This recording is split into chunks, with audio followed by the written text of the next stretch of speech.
ముఖ్యంగా ఈ రోజున ఉన్న నేపథ్యంలో ఈ డౌరీ హెరాస్మెంటు తద్వారా అంటే కాన్సిక్వెన్షియల్గా ఫైల్ చేస్తున్న డొమెస్టిక్ వైలెన్సు మెయింటెనెన్సు వీడి యొక్క సంఖ్యాపరంగా చూసుకుంటే మిగతా కేసులు ఎంత తీవ్రతతో ఉన్నాయో ఈ కేసులు కూడా అదే రకమైన తీవ్రతతో ఫైల్ అవుతున్నాయి ఎవ్రీడే. అంటే భారతదేశం మొత్తాన్ని ప్రామాణికంగా తీసుకున్నా తీసుకోకపోయినా ఒక మన తెలంగాణ రాష్ట్రాన్ని కనుక ప్రాతిపదిక తీసుకుంటే ప్రతిరోజు వందల సంఖ్యలో రాష్ట్రం మొత్తంలో ఈ కేసులు నమోదవుతున్నాయి.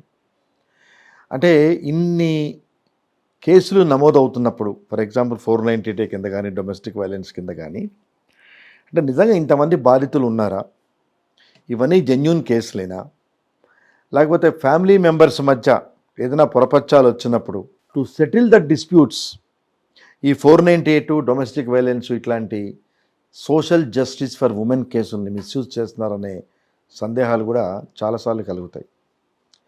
ముఖ్యంగా అంటే గతంలో వీటి మీద మార్గదర్శకాలు సుప్రీంకోర్టు ఇచ్చిన అంటే ఎలా ఉండేదంటే 2014 ముందు ఈ 498 పెట్టారంటే డెఫినెట్గా అరెస్ట్ చేయడానికే ఎక్కువ పోలీసులు ఉత్సాహం చూపించేవారు, అరెస్ట్ చేసేవారు.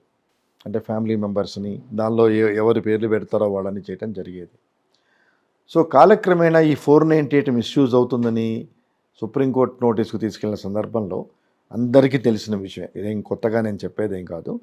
ఆర్నేష్ కుమార్ జడ్జిమెంట్ ద్వారా 2014లో 498లో అరెస్ట్ చేయొద్దు, 41 నోటీస్ ఇవ్వండి అని చెప్తూ, అలాగే 7 సంవత్సరాలు పనిష్మెంట్ ఉన్న అన్ని కేసులకి మీరు స్టేషన్ బెయిల్ ఇవ్వండి అన్లెస్ అంటిల్ ఇట్ రిక్వైర్స్ ఉన్నతాధికారుల పర్మిషన్ తీసుకొని ఎఫెక్ట్ ది అరెస్ట్ అని చెప్పడం జరిగింది. సరే, దాన్ని మనం పాత విషయమే, అందరికీ తెలిసిన విషయమే. కానీ కాలక్రమేణా 2014 ఆర్నేష్ కుమార్ జడ్జిమెంట్లో వెసులుబాటు కల్పించిన అంటే నాట్ టు అరెస్ట్ అనే వెసులుబాటు కల్పించిన ఆ తర్వాత వచ్చిన 5 జడ్జిల రాజ్యాంగ ధర్మాసనం లలిత కుమారి కేసులో కూడా on reading of the complaint cognizable offences make out అయితే మీరు కేసు రిజిస్టర్ చేయండి, లేకపోతే you take up the matter for preliminary enquiry అని చెప్పని కూడా మార్గదర్శకాలు ఇవ్వటం జరిగింది. అంటే ఈ ఉపోద్ఘాతం చెప్పడంలో రీజన్ ఏంటంటే లేటెస్ట్ సుప్రీంకోర్టు అభిప్రాయాల్ని ఈ 498కి సంబంధించిన ప్రేక్షకుల దృష్టికి తేవాలి అంటే బ్యాక్గ్రౌండ్ అనేది ఒక 2-3 వాక్యాలు చెప్పడం అనేది కంపల్సరీ.